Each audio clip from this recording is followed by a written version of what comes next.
Buenos días, les habla la profesora Fabiola López.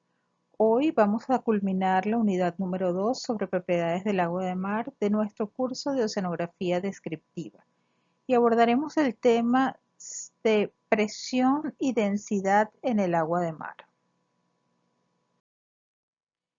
Vamos a tratar sobre lo que es la presión en el agua de mar, variación vertical y unidades de medida, la densidad en el agua de mar, unidades de medida, cómo se calcula la densidad en el agua de mar, los factores que la afectan y vamos a hablar un poco sobre estratificación y mezcla que están estrechamente relacionadas con la densidad.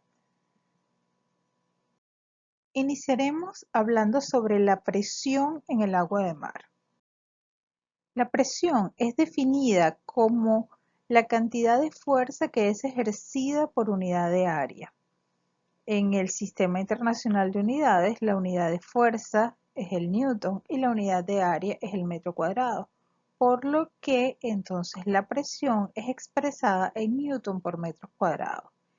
Esta unidad es conocida en el Sistema Internacional como Pascal.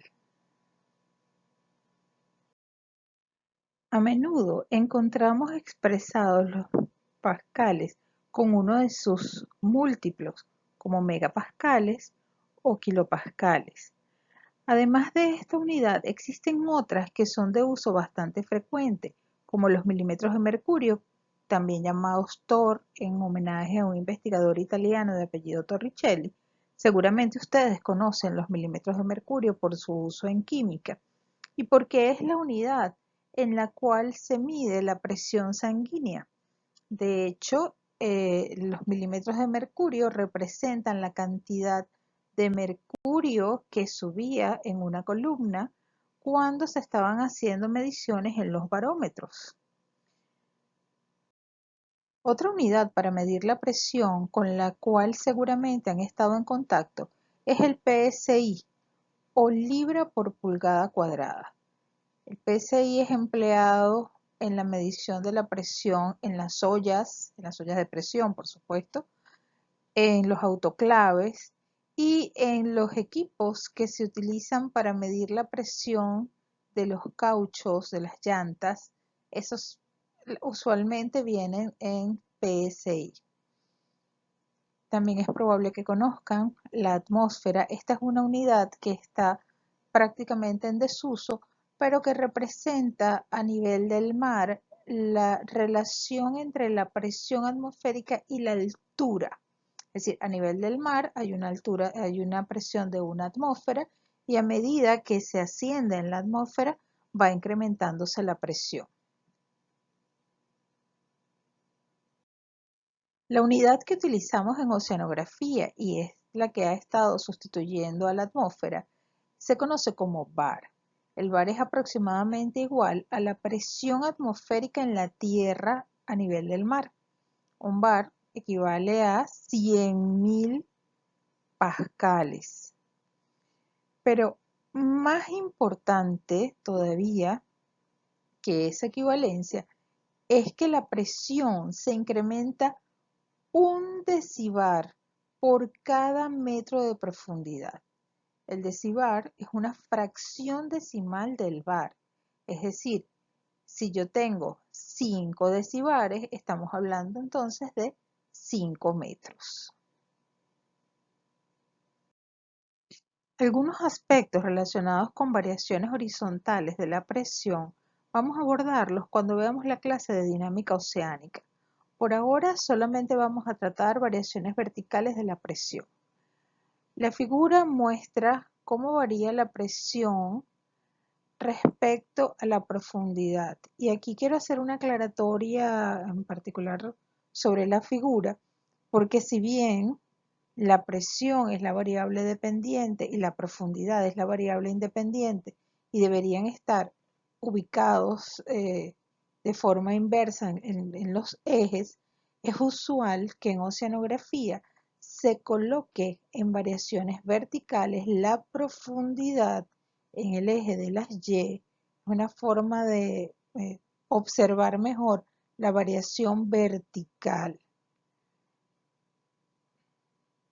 La figura además representa variaciones logarítmicas y se observan, hay básicamente una relación lineal, al menos representada de forma logarítmica, entre el incremento de la profundidad y el incremento de la presión. Esto significa que mientras más profundidad tenemos, más presión hay. Y esto es lógico porque tenemos más y más capas de agua, una sobre otra, una sobre otra. Entonces, una capa de agua que está a 100 metros de profundidad tiene menos capas encima que una que está a 1000 metros de profundidad.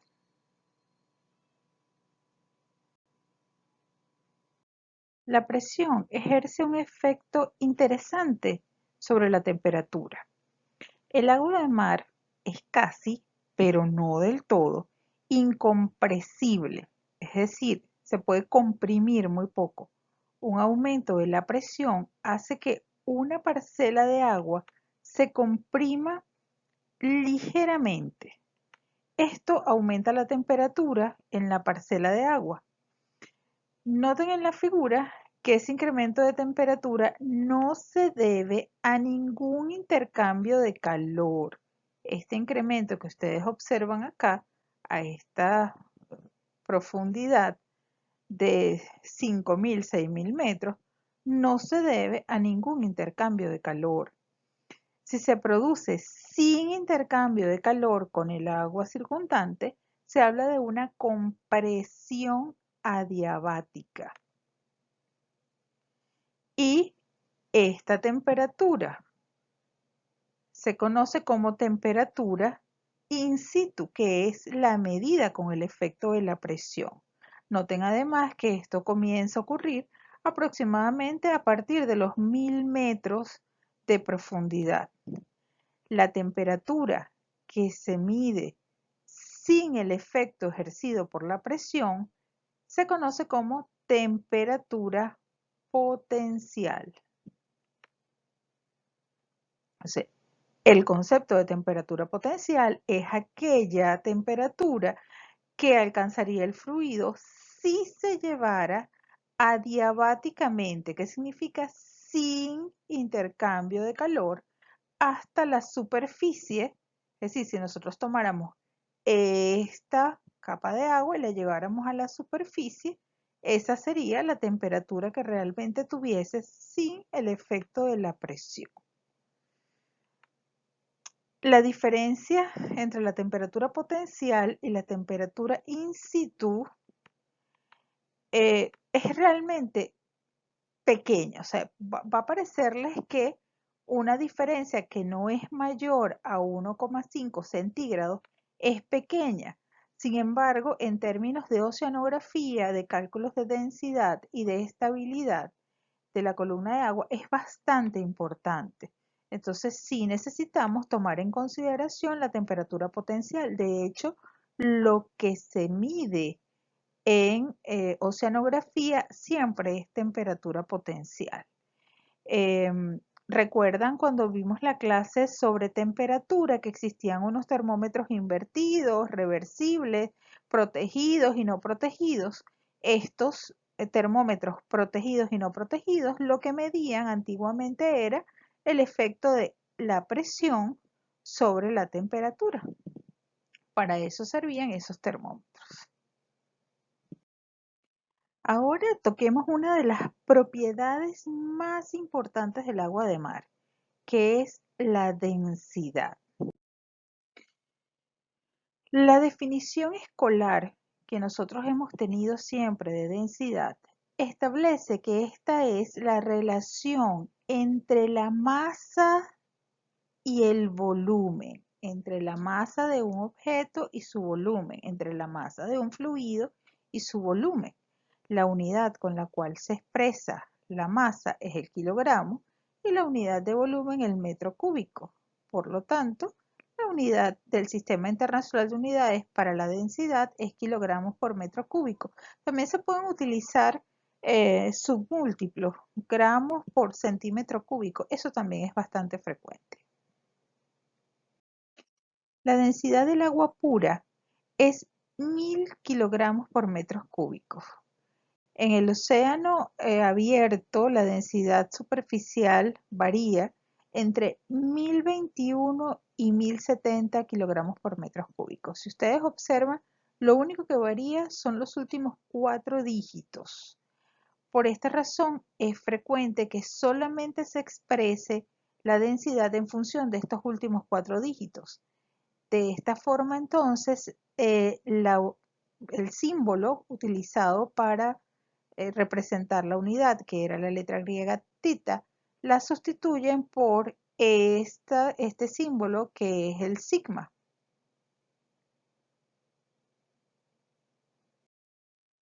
Por lo tanto, sigma entonces es la densidad de tita menos esas 1000 unidades. Una cosa importante es que como la densidad depende de algunas variables, es importante que se indique cuál es la salinidad, la temperatura y la presión que tiene esa masa de agua o esa capa en particular a la cual se le calculó esa densidad.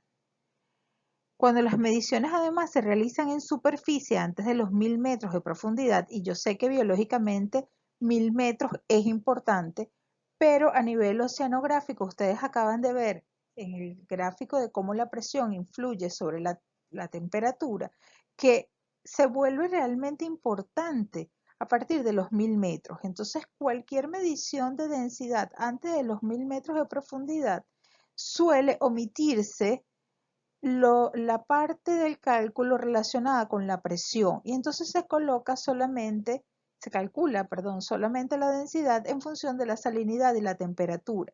En ese caso se habla de sigma T y es muy frecuente leer o oír en conferencias que los especialistas en oceanografía hablan de sigma T, sigma T, sigma T, se están refiriendo a la densidad superficial del agua de mar o lo que es igual la densidad en esos primeros 1000 metros de profundidad.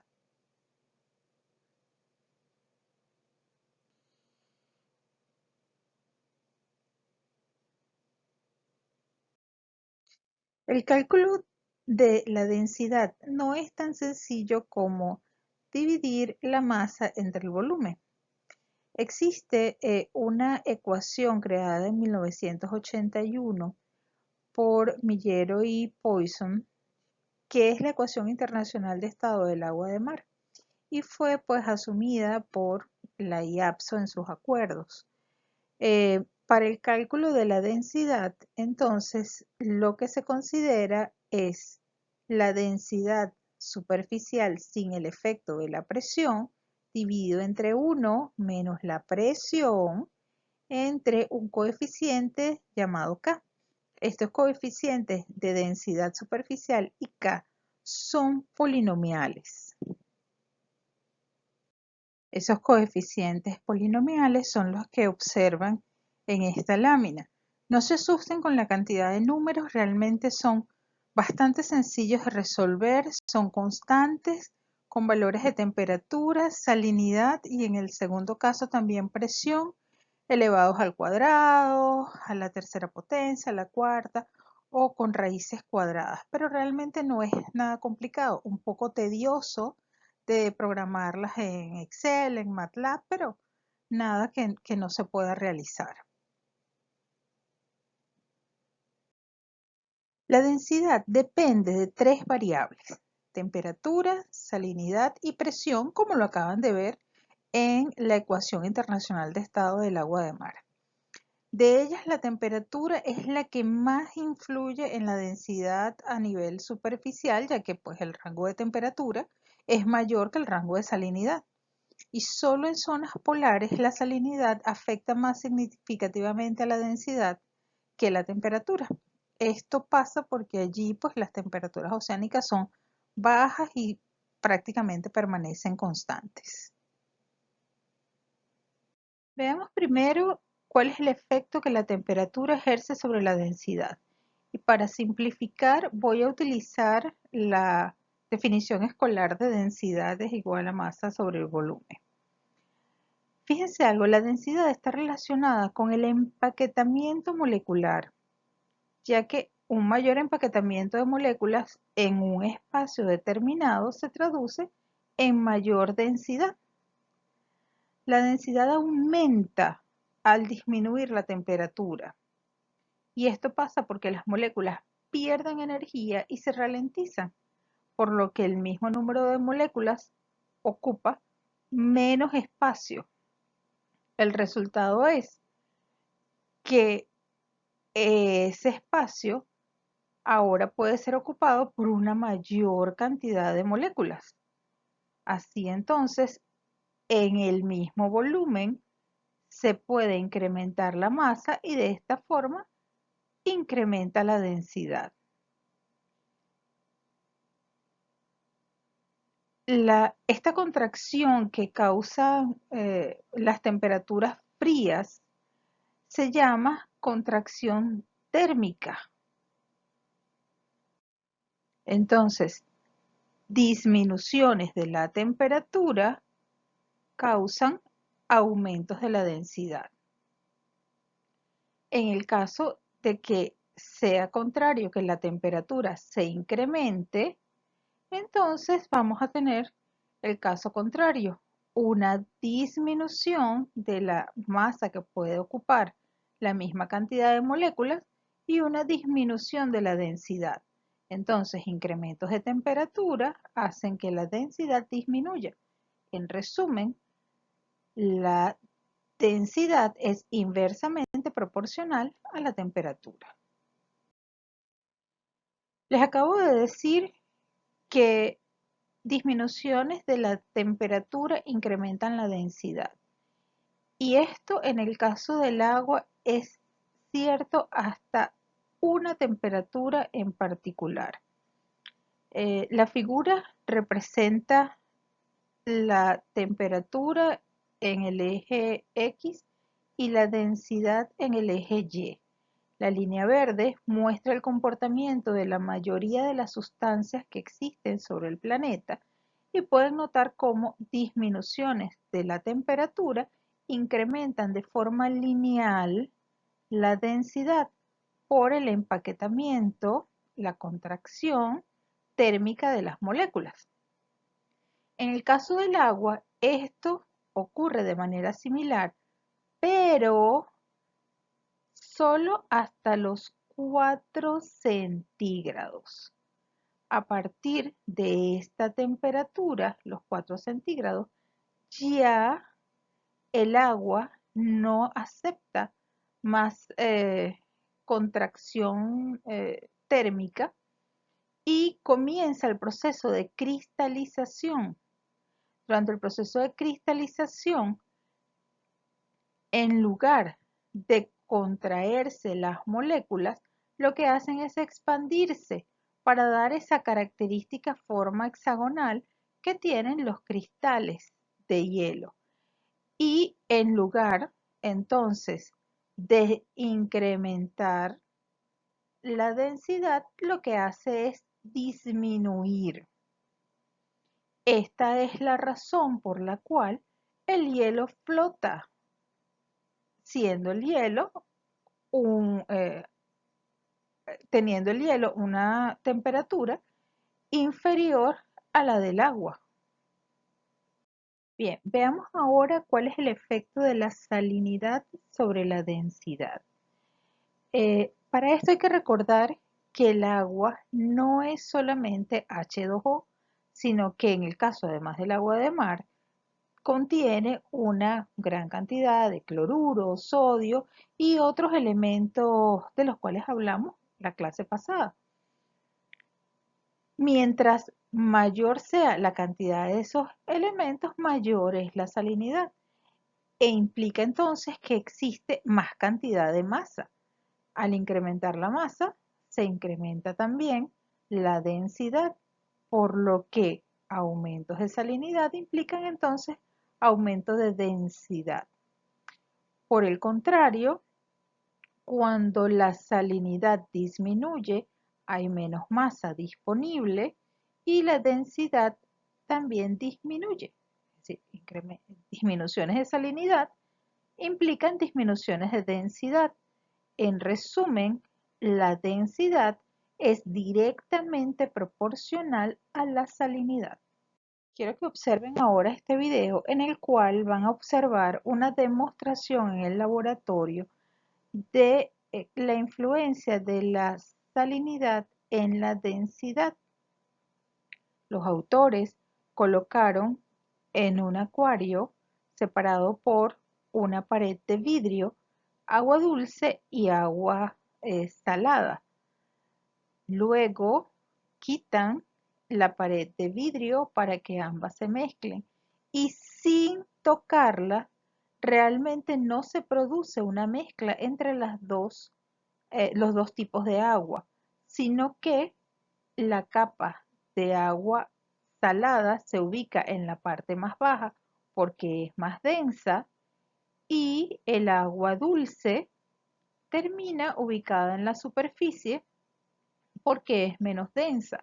Otra cosa interesante de observar en este video es la formación de una ola interna entre las dos capas de agua con características de densidad diferentes.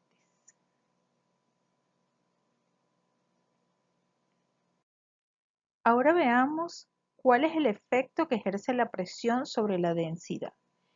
Esta ocurre a partir de los 1000 metros de profundidad en las capas de agua que tienen sobre ellas una gran cantidad de agua. Esa gran cantidad de agua que está encima ejerce presión y esa presión comprime un poco las capas de agua siguientes. Hablo de un poco porque ya dejamos claro que la compresibilidad del agua es poca. Pero entonces lo que sucede es que disminuye el volumen. Al disminuir el volumen, la densidad se incrementa. Entonces, incrementos de la presión implican incrementos de la densidad.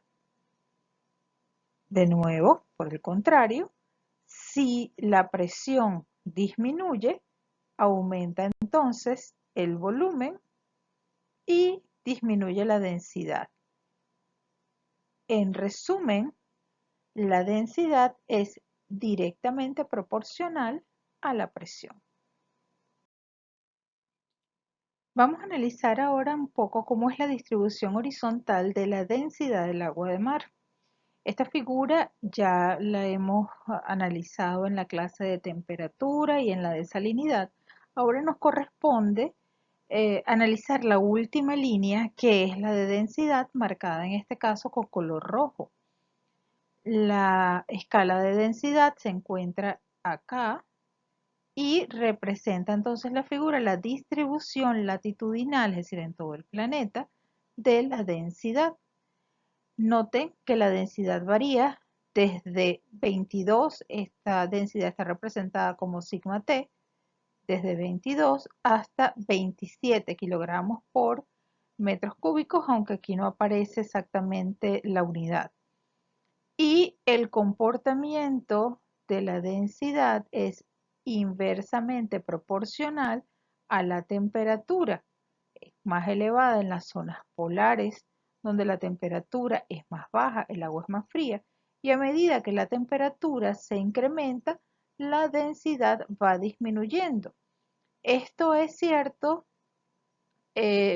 solo hasta un punto cercano ya realmente al polo sur, en el cual la disminución de salinidad es tan grande, tan importante, que entonces también disminuye la densidad. Recuerden que les comenté que en la zona polar la salinidad se vuelve mucho más importante que la propia temperatura.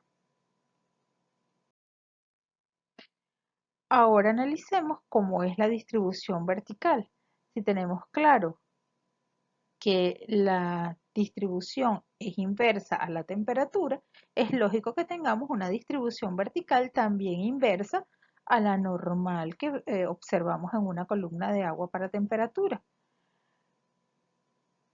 Mínimo densidad en superficie, luego una disminución brusca de densidad que corresponde precisamente a la misma capa de la termoclina, pero en este caso, como la variable que estamos estudiando es densidad, hablamos de una picnoclina